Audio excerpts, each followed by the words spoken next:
히브리서 4장 12절부터 보겠습니다. 보시면 하나님의 말씀은 살아있고 활력이 있어 좌우의 날선 어떤 것보다도 예리하여 홍과 영과 및 관절과 골수를 찔러 쪼개기까지 하며 또 마음의 생각과 뜻을 판단하나니 라고 말씀하고 있습니다. 이 말씀은 성경의 능력에 대한 말씀입니다. 어떤 능력이 있다라고 말씀하고 있습니까? 우리의 전 존재를 꿰뚫는 아주 강한 예리함이 있음을 말씀하고 있습니다. 그래서 이 12절의 마지막 부분을 보시면 하나님의 말씀은 우리의 마음과 생각과 뜻을, 즉 우리의 마음, 우리의 의도까지도 완전히 판단하실 수 있다 말씀하고 있습니다. 이것은 우리가 겉으로 행하는 것뿐만 아니라 아무도 모르는 우리의 속내, 의도, 생각들까지도 하나님의 말씀은 다 밝혀내실 수 있고 그것의 문제를 판단하신다라는 것입니다. 남들은 몰라도 심지어 내 스스로 나를 속이려고 할지라도 하나님의 말씀은 그것을 향해서는 그렇게 하지 못한다라는 의미입니다.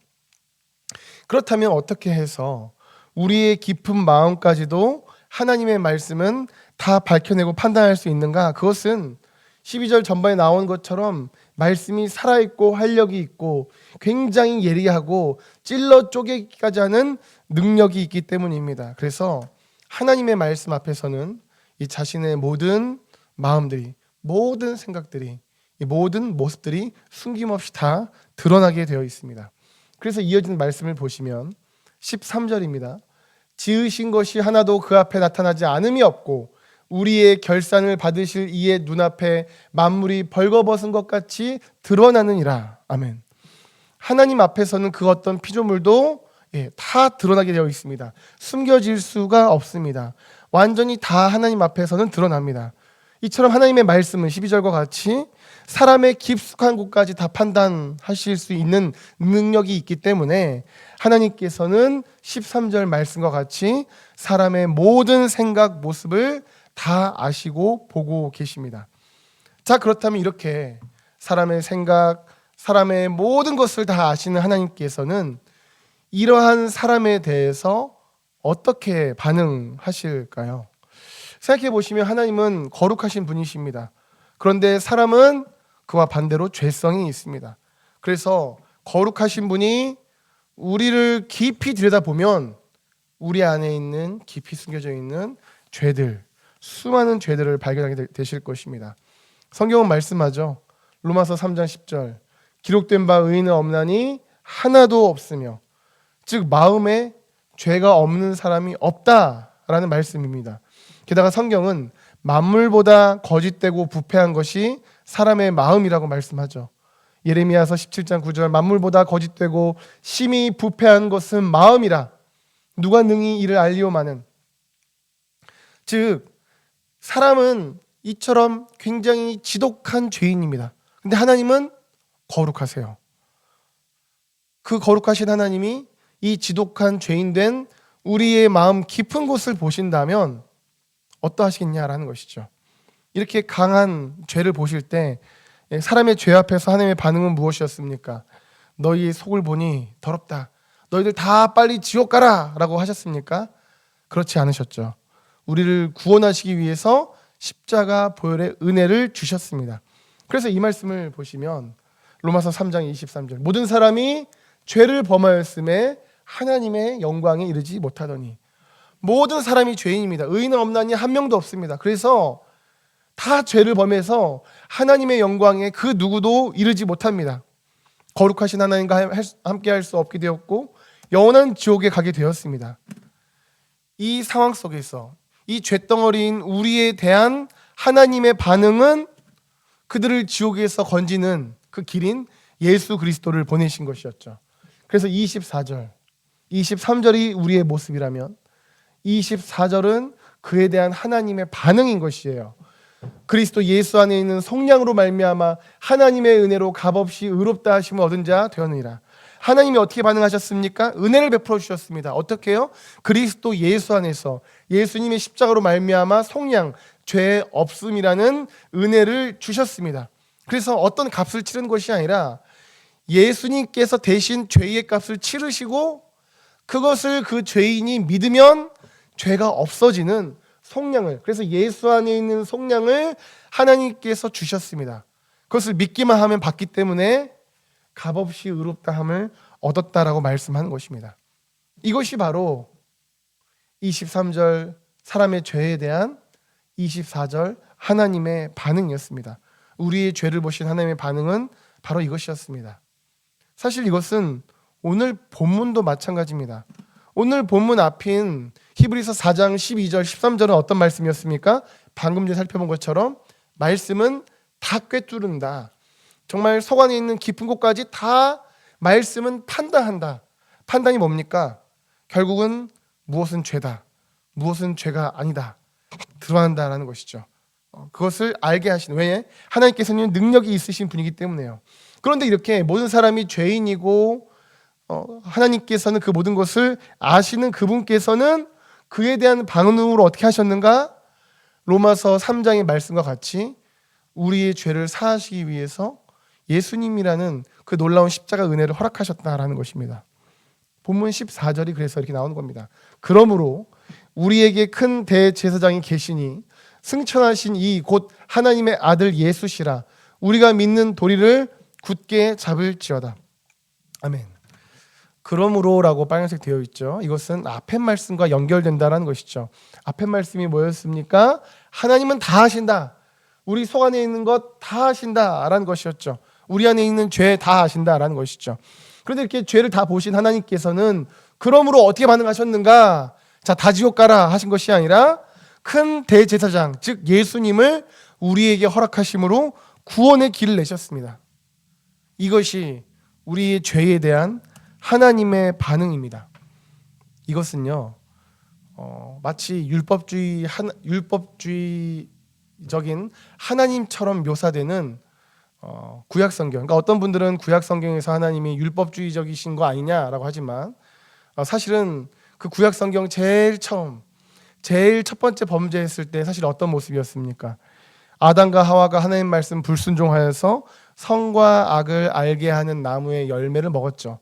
하나님께서는 이러한 그들의 불순종을 보시고 어떻게 하셨습니까? 자, 너희들 죄지었지, 다 지옥 가라 당장 이라고 하셨습니까? 아닙니다. 우선 그들을 유혹했던 뱀, 마귀를 징계하시면서, 그러면서 창세기 3장 15절 이 최초의 복음, 원시 복음을 주셨습니다. 내가 너로 여자와 원수가 되게 하고 너의 후손도 여자와 후손과 원수가 되게 하리니 여자의 후손은 너의 머리를 상하게 할 것이요 너는 그의 발꿈치를 상하게 할 것이니라. 무슨 말씀입니까? 예수님께서, 여자의 후손이신 예수님께서 오셔서 십자가를 지심으로 죄와 사망의 권세, 그 마귀의 모든 악한 권세를 깨부수시는 그 말씀을, 그 복음을 하나님께서는 주신 것입니다. 이처럼 하나님께서는 아담과 하와의 범죄에 대해서 복음을 주셨습니다. 물론 그들의 범죄는 그 죄에 대한 결과를 가져왔습니다. 하나님께서는 그것을 그들에게 설명해 주십니다. 죄는 당연히 대가가 있습니다. 죄를 없이 하신다는 것이 아니라, 그러니까 죄에 대한 대가는 있는데, 하지만 예수님을 통해서 구원의 길을 내시는 것, 이것이 하나님의 반응이라는 것이죠. 그래서 이후에 하나님께서는 이렇게 복음을 주시고, 또한 이후에 그들이 어떻게 하고 있었습니까? 나뭇잎 치마 입고 있었죠.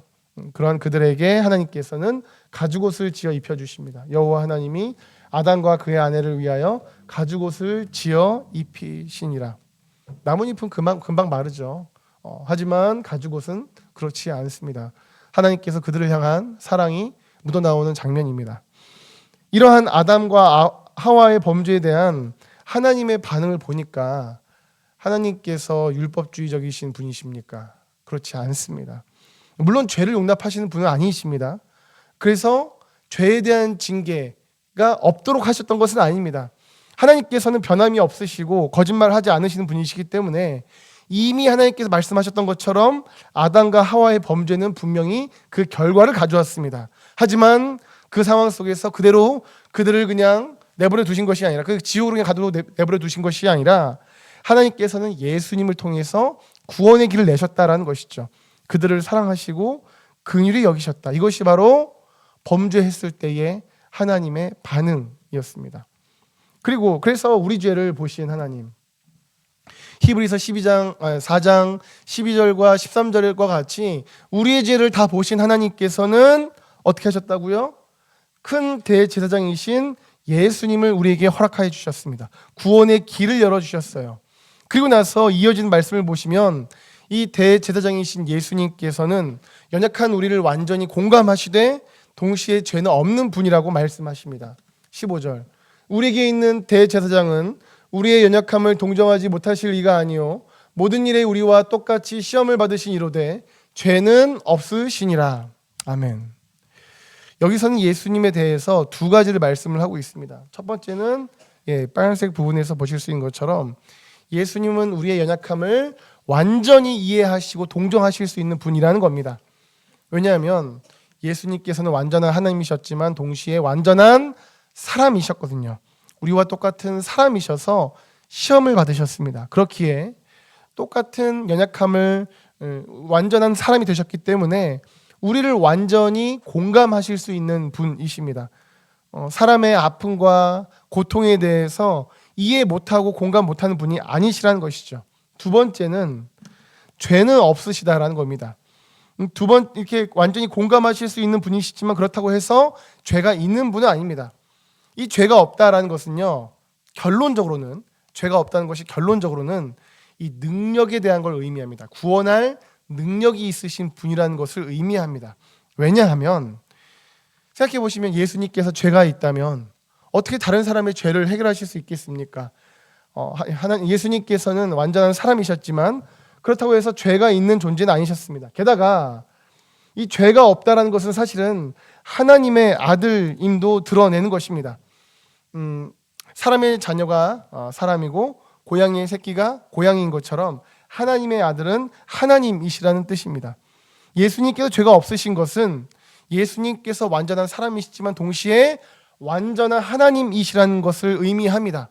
그리고 예수님께서 그저 사람이기만 하셨다면 모든 사람도 죄가 있기 때문에 예수님도 죄가 있으셨겠죠.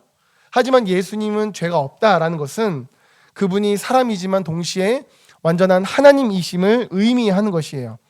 또한 이렇게 예수님께서 사람이면서 동시에 하나님이셔야 인류의 모든 죄를 없앨 수 있는 능력이 있으십니다. 예수님이 그저 사람이기만 하셨다면 다른 한 사람 정도의 죄만을 감당하실 수 있으셨겠죠. 하지만 예수님도 하나님이시기에 믿는 모두의 죄를 없애실 수 있는 능력이 있는 겁니다. 그래서 죄는 없으시니라, 이거는 아주 쉽게 말씀드리면 구원하실 능력이 있다, 이렇게 이해를 하시면 됩니다. 이렇게 우리의 죄에 대한 하나님의 반응은 이렇습니다. 바로 징계, 바로 영원한 지옥 아니었습니다. 대제사장 예수님을 허락하셨습니다. 물론 그 예수님까지도 거부하면 결국 예수님의 구원의 은혜, 하나님의 은혜를 누리지 못하죠. 그러나 감사한 것은 우리의 죄, 우리의 연약함에 대한 하나님의 반응이 예수님을 허락하심으로 구원의 길을 열어주신다라는 것입니다. 구원의 기회를 주신다. 그리고 그 예수님은 어떤 분이시라고요? 두 가지. 우리를 다 이해하시면서 동시에 우리를 죄에서 건지실 수 있는 능력이 있으신 분이시다. 공감도 하시고 능력도 있으신 분이라는 겁니다. 마음도 있으시고 능력도 있으신 분이에요. 이것이 우리의 죄에 대한 하나님의 반응으로 주신 예수님이십니다. 자, 이러한 하나님의 반응을 우리가 알았다면 우리는 이러한 하나님, 이러한 예수님 앞에서 어떻게 해야 할까요? 우리가 살아가다 보면 넘어질 때가 있습니다. 또한 우리 삶에 혹은 가정의 삶의 터전에 여러 가지 고민들, 문제들이 있을 수 있습니다.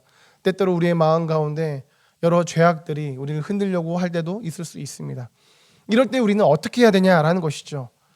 거룩하신 하나님이시니까 내가 지금 어려워졌다고 하나님께 기도하는 거 좀 이건 문제인 것 같아. 내가 죄를 지었는데 하나님께 나아갈 면목이 없어. 이렇게 기도도 내가 하기 너무 죄송스러워. 이런 것이 옳을까요? 그것이 아니라는 겁니다. 하나님께서는, 주님께서는 우리의 죄에 대한, 우리의 연약함에 대해서 왜 그러냐라고 정죄하시면서 우리를 물리쳐버리신 것이 아니라 구원의 길을 열어주시고 그 구원의 길을 열어주신 예수님은 공감하시고 능력 있으신 분. 그래서 우리는 우리의 연약함, 우리의 죄, 우리의 어떤 문제들이 있다면 우리를 긍휼히 여기시는 그 하나님께 나아가야만 할 것입니다. 그렇습니다. 어려움이 있으면, 고민이 있으면, 또한 감사한 일이 있으면, 또한 매일의 평범해 보이는 나날 속에서도 우리는 자기 독생자를 아낌없이 내어주신 그 하나님께 나아가야 합니다. 그분만큼 우리를 공감하시면서 동시에 능력 있으신 분 없으십니다. 그분께 기도해야만 합니다. 그래서 이어지는 말씀이 이겁니다. 우리 16절은 같이 읽어볼까요? 16절 읽어봅니다. 시작. 그러므로 우리는 긍휼하심을 받고 때를 따라 돕는 은혜를 얻기 위하여 은혜의 보좌 앞에 담대히 나아가야 할 것이니라. 아멘. 그렇습니다. 14절과 15절이 우리의 죄를 다 아시는 분의 반응이라면, 하나님의 반응이었다면 16절은 그 하나님을 믿는 성도의 반응이 되어야 합니다. 때를 따라 돕는 은혜를 얻기 위하여 그분을 향하여 담대히 나아가는 것, 이것이 우리의 모습이 되어야 할 줄 압니다. 그렇습니다. 성경은 말씀합니다. 죄가 많은 곳에 은혜가 넘친다. 죄를 지었다고 면목 없다고 하나님과 멀어질 것이 아니라 죄를 지었으면 지었을수록 더 하나님께 나아가 기도하고 긍휼하심을 구하면서 이 죄악에서 건져달라고, 능력 있으시고 우리를 외면치 않으시고 정죄하지 않으시고 사랑으로 붙잡아 주시는, 또한 우리의 모든 문제들을 다 아시고 이끄시는 그분께 우리는 기도할 수 있어야 합니다. 이 밤에 우리가 우리의 기도를 들으시는 하나님, 우리의 기도를 들으시고 뭘 그거 가지고 그러냐라고 하시는 분이 아니라 우리의 기도를 들으시고 공감하시고 그리고 그것을 실제로 해결하실 수 있는 능력 있으신 그 하나님께 우리가 기도하며 나가기를 소망합니다. 그래서 긍휼하심을 받고 때를 따라 돕는 은혜가 귀한 성도님들과 가정, 삶의 터전 가운데 또한 이 밤에 가득하기를 예수님의 이름으로 축복합니다.